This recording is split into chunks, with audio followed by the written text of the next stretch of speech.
Hi, this is Dr. Alicia Bhatia, and I have the pleasure of bringing you a special guest, Ian McCartor. Ian, we've now been friends for, gosh, I think we met back in 2015, 16? I Do you think remember? so. Yeah.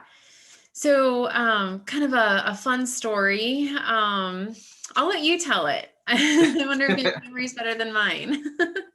Right. Well, in the midst of a gypsy caravan in the the deserts of Sevilla or San Diego, actually. No, it was super fun. There was a like I had recently gotten back from Spain and I was asking around town if there was any flamenco oriented gatherings, and I met these guys randomly who were playing guitar at Cafe Sevilla downtown. And I walked up to them like, "Hey guys, I just got back from Spain. I really want flamenco in my life." And they're like, "We have a feeling that you'd love this festival." And so in the middle of college town near the university, you'd never know that this place existed. You'll Wait, go it let me interject that part. Oh my gosh, that was like an Alice in Wonderland trip, totally. not like not drug induced, and going into a residential community, regular basic residential houses, Yeah, you'd never know it. single story, and then you go through the back gate and then you're in the backyard, and then all of a sudden you are down deep, I don't know, 20, 30 feet, would Yeah, you say, like a like down ravine. into this vast valley in this little oasis creation So with cool. standing buildings. Little caravan tea houses, little Moroccan rooms, amphitheaters for the flamenco shows, tents. It was crazy. It was like you're walking into Spain or Bulgaria or something, like something so far from suburbia. It was Yes, like the perfect secret of San Diego. I love it. and that's where we met. We did. I think it was when we were dancing, right? Or it was something like we were doing the flamenco class and how to do the steps and stuff. And we're like, "Hey, how you doing?" So Yeah. much fun. Yeah, you did kind of stand out, with blonde hair and everything. Right. And my dance moves were nothing but the clumsiest. I'm sure that Oh, I made a that's good a hard impression on all dance. the Spanish. I didn't really stick with it that long either. Yeah, it was fun though. Well, such a fun flashback. Mhm. And I really wanted to have this conversation because you you're such an amazing, interesting person. Like, not only are you trained, educated professionally as a registered nurse, but that took you from a career in hospice, helping people in their final days. And from that, it seems like you've almost given birth. And as I said, when we were kind of chatting before, almost are I feel like pioneering a new form of bringing healing and incorporating the arts, as a songwriter and as an artist. I'm curious, just like, how did that come about? It was really simple. It was like for years I'd been doing music and art along with my medical studies, and all the while, like, I just felt like, am I really cut out for like a medical profession in that sense strictly for the rest of my life? I didn't think so. Like deep down it was just like, you're doing this to teach you something or showing, and there's a need somewhere and you need your artist eyes to find it. And so simply I would take care of these people who were dying, essentially at the ends of their lives, coming to terms with a lifetime. Mhm. And all of these stories and all these lessons would many times just fade away. Like they wouldn't be witnessed, and they most certainly wouldn't be intentionally collected for the purpose of giving out again. And so it was influencing me subconsciously for sure. And I was just like, my gosh, what can be done? Like, I'm only one man, but like It's kind of like that starfish analogy where the kid on the beach was throwing the beach starfishes back in the ocean. And somebody's like, you really expect to do this all yourself? And it's like, well, I helped that one starfish at least. And so for me, over the past years, it's been kind of this wonderful philosophical and artistic experiment to sit with somebody and let them know that they're being heard. Mm. And in an age where it's hard for people to sit still and listen, it's been really powerful to be able to sit with these people and to be like, you are the only thing that matters to me right now. Yeah. And I want to learn. And I want you to just open up all the doors of what you've experienced in this life. And now looking back on your life, given that you're about to leave it all behind, what do we need to know? Like, what do the living need to know in order to live better before we get to that point? And that perspective, opportunity, it's brought so much hope to people who just are like, well, I don't have any meaning anymore. I'm just going to die. What's there Yeah. to look forward to? And so you're memorializing Yeah. essentially their legacy. And I'm curious, did you coin the term legacy song? Yeah. Over the years, I was like, well, what do I call this thing? Because hospice songs, whatever, I kind of threw it around. And then, like, after a while, legacy songs just made sense because they're an homage to a person's legacy. It's a part of what they leave behind. And it then becomes a symbol of something that was especially meaningful to them. Like, we can't contain all these elements of somebody's life into one song. In order for an effective song to be, you know, felt as a good song, you have to be focused. And so, like, we usually isolate a core theme of meaning from somebody's life, and then the verses kind of paint the picture of the analogy or have more personal elements of their life in it. And it just becomes something tangible that wasn't there before. And the power of the song is unique because there's other forms of, like, therapy that's been incorporated into legacy and reflection, and like memoir dictation and stuff like that's been really great. But this is taking all of that and making it into something that's easily shared and easily experienced Yeah. and And what I really love, enjoyably experienced too. yeah, Music. exactly. Who doesn't like music? And what I think about is, I can remember lyrics from like Yeah. songs in my childhood somehow. Exactly. You don't always remember the words written from a book that you read, forever ago. But somehow lyrics are so powerful to stay with us. It's the poetry of it. It condenses a verbose theme into something so simple that it sticks, and the music itself just goes right to your bones. It's like music transcends, and when it's paired with the context of somebody wanting to share with you, knowing that this is one of their last offerings to the world, you listen differently that way. I think in a world where there's so many songs, there's so many things being said, there's so many musicians trying to get in your face with what they're bringing to the world, Yeah. I found that this context cuts through the noise in a way to where it's like, this isn't really me. I'm the vessel of this, but I've seen something so beautiful that I want you to hear it too and be inspired as I've been inspired. And Yeah. that's why the albums have been kind of unique in that way, to where it's their spoken word. It's their, like, recorded segments of our personal interview, as if you're sitting with me listening to this person. And that sets the context for the song. So when you hear the song, you're like, yeah, that's totally what that person was saying. Like, So and for what is them that to like? go ahead. I'm curious about that experience. Mhm. So let's say I know somebody and they are near the end. Maybe they've got a diagnosis or they're on hospice.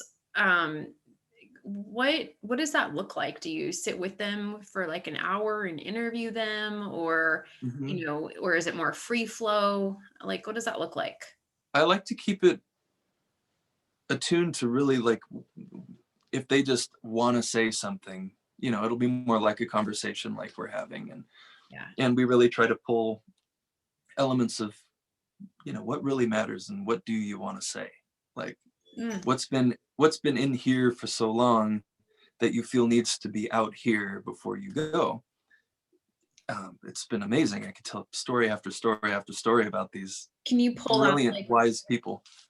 oh, sorry, I was gonna say, can Oh, you it's okay. pull out like one, like, I know you probably have like hundreds of special moments, but is maybe was there just a really one of the pearls that you could kind of say from that experience, because that in itself is Yeah. so beautiful, of just sitting with somebody and capturing that moment. So what's a special memory or something that stood out in the midst of your time with people? Uh, if I had to choose one that's just on my mind, it's more of a recent experience, and it was a song that actually I just released called Shadow of the Pine. And it was a unique experience because this guy wasn't too much older than me. I think he was 42. And he had like brutal cancer that was just, he Mm. only had a month to go, or a few weeks. And he was looking at the end. And I just remember when I walked in to meet him, he was so kind and good humored and frank. He was just so like, this is it. This is what's going on.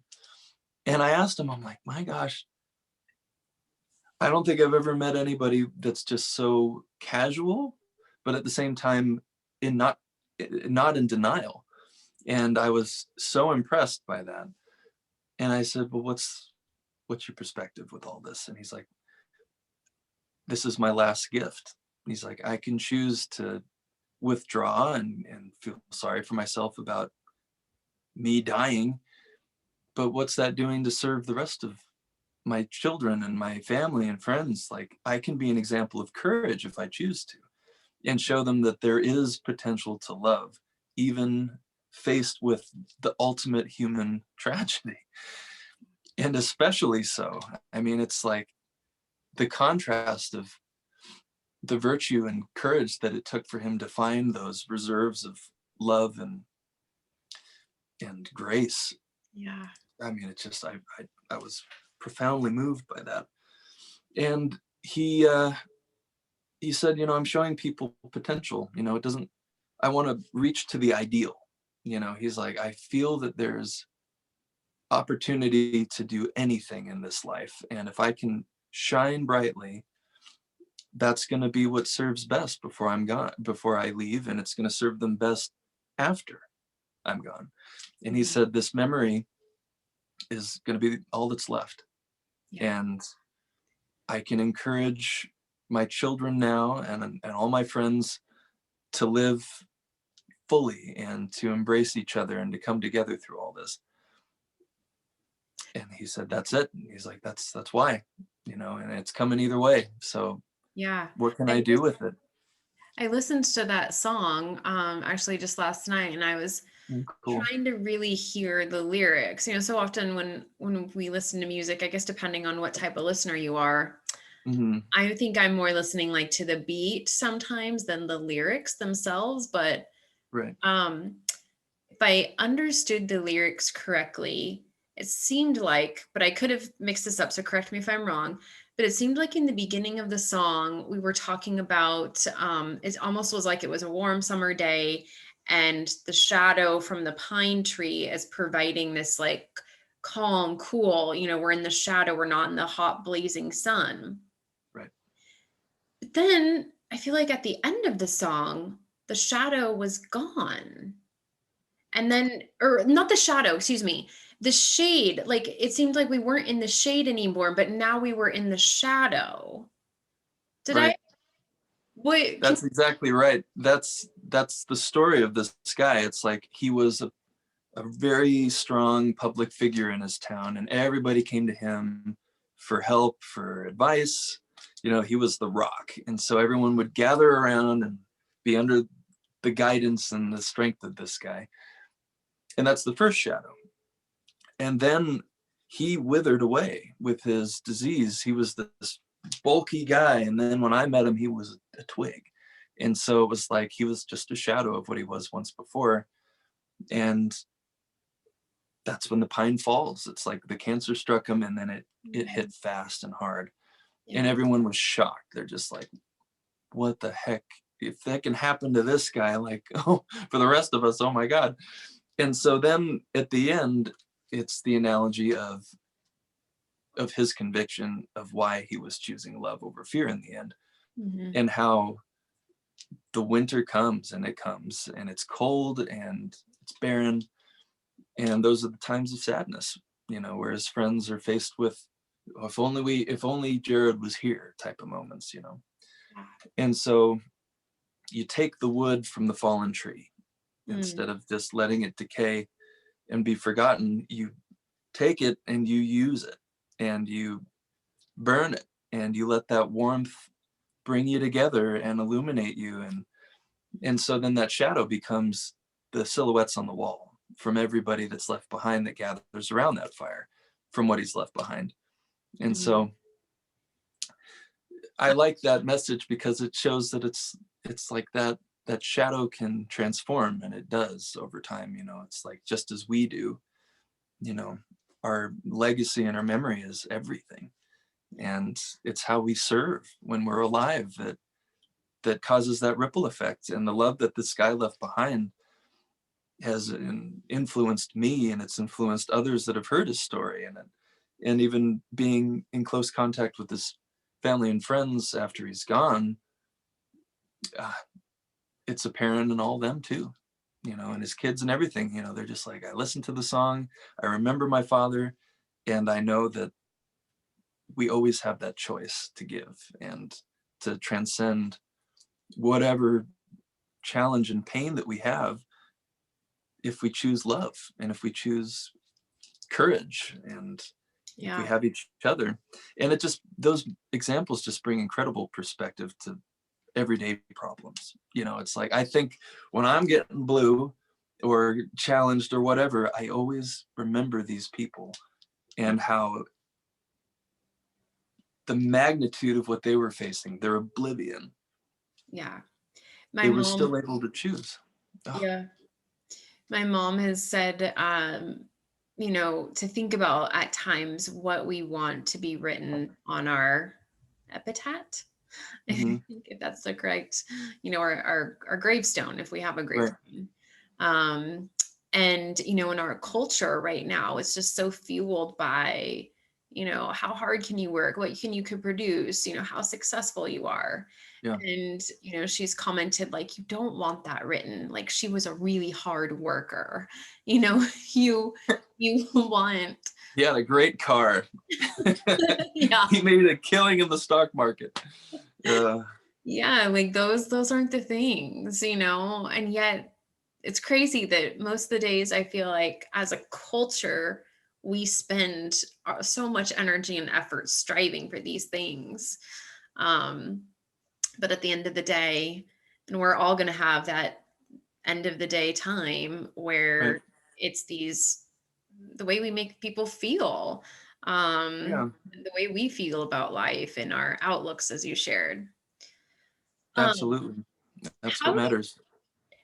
How do you share like your music with people? You just released this song and I got to hear it on your website. But what other kind of, if somebody's kind of interested, how do they connect with you? Yeah, there's a few levels of how I share the work and the stories and the lessons and everything. And in general, the iTunes and Spotify, that's any streaming platform that's out there pretty much has these songs. Okay. And there's 2 albums. There's Star and Eyes to See the Wind, that are specifically focused on the legacy songs and the interviews as well. So people can hear those. And then I have a newsletter that I share all my social media posts, and I share a music video of a song and a story every week Yeah. on YouTube, so people can subscribe on YouTube. And then And what really then, caught my attention, oh, sorry, was this yeah, legacy, the patron website. right. That's been amazing. So I recently started a Patreon for this, and just with social media being so distracted and just all this stuff is going on Facebook and Instagram, I felt like when I share these songs, it's these songs to me are so deep and rich and sacred in a way, to where it's like it needs attention and focused silent attention. It's almost like a meditation when you hear these songs and listen to their voices. And so I started the Patreon as a way for people to go to this platform and to know that everybody there is there to learn and to witness wisdom. Yeah. And the beautiful combination of this platform is that it's people that just heard about it and want to be witness to the songs, but it's also family of patients of people that I've written for. And so Mm. they get to share their stories, and they can see the song tangibly influencing other people and continuing to go on, and like Mm. how their story and how their loved one's story lives. And it's a beautiful blend, because I see it, it's a way to continue serving the ones that have suffered, and it's a way for the rest of us who maybe haven't faced that kind of suffering to be able to witness the potential and witness, when we eventually inevitably come to our suffering someday, and whatever that looks like, we'll have examples, and we'll have a community. Actually, it's like these people know each other, and there's a lot of people that have come to my retreats that are all together on there, and people who are coming to the future retreats that are going to be a part of the collective family. And then it's just a way for us to learn from people who've masterfully wielded their pain Yeah. and continue to do so, because the pain doesn't stop. It's something that you're going to carry with you as a part of you for the rest of your life. So what do you do with it? And it's just, I'm honored to be witness to these people. There's two mothers that we wrote for recently through our program at the VA, Mm. and they both lost their sons, two separate instances that came together for our legacy song project. And the analogy of how deep that pain goes, and their journey to transforming that pain into compassion has been amazing to witness. It's like they now have this ability to communicate. It's almost like they have a different language now with other people that have suffered so deeply, to where before their pain, that was kind of like a whole other world. And they're like, you can't serve them or connect or heal them as effectively as if you didn't suffer yourself. And so to see that shift, and to walk through them with the song creation and everything, has just been like this unreal experience. And it brings us all together, like we're such good friends, and excited for how these vehicles bring a whole new hope. Yeah. Oh, that's good. Well, It's this has great. been such a good conversation. I'm glad that, I hope that more people get to learn about this. Like I said, I really feel Yeah, like me you're too. pioneering new territory and such deep, meaningful work. And so, if people want to find out more, it's probably the best way is your website. Mm-hmm. And that has links for everything. And that website is IanMcCartor.com. awesome. Yeah. Good. Well, thank you so much, Ian, Well, thank you. to be continued. And I appreciate your time today. Thank you. It's my pleasure.